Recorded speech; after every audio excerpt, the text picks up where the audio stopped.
Soprod et la RTI vous présentent 2 minutes pour comprendre.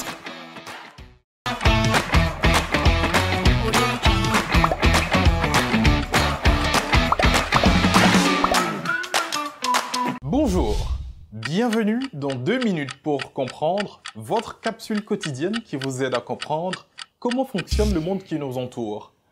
Aujourd'hui, je vais vous parler du coronavirus. Il fait la une de l'actualité depuis quelques semaines et pourrait malheureusement continuer à la faire pendant quelques temps. Mais qu'est-ce que le coronavirus? Le coronavirus doit son nom à la forme de couronne qui l'enveloppe, d'où son nom latin signifiant virus à couronne. Celui qui fait parler de lui en ce moment est apparu à la fin de l'année 2019 en Chine. Son nom scientifique est Covid-19. Ce virus se transmet de l'animal à l'homme, mais aussi de l'homme à l'homme. On soupçonne le pangolin d'être l'animal qui a transmis le virus. C'est après en avoir mangé que le premier homme aurait été infecté. Cette maladie est très contagieuse. Elle se transmet le plus souvent par la salive, en toussant ou en éternuant, ou encore par des contacts physiques. Les symptômes sont ceux d'une grippe classique. Fièvre, fatigue, courbature, maux de tête ou une toux sèche.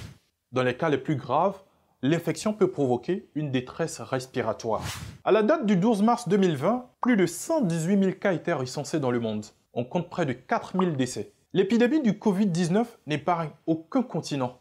Au total, 96 pays sont impactés par l'épidémie. Les plus touchés sont la Chine, l'Italie, l'Iran et la Corée du Sud.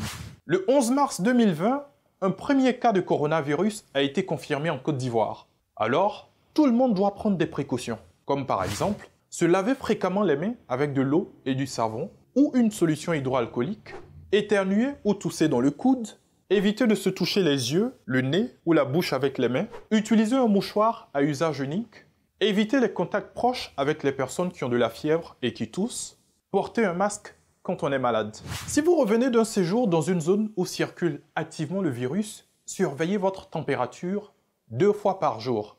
Surveillez également l'apparition de symptômes d'infection respiratoire.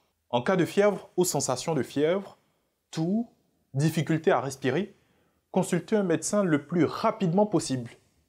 Partout dans le monde, des scientifiques essaient de trouver un vaccin efficace.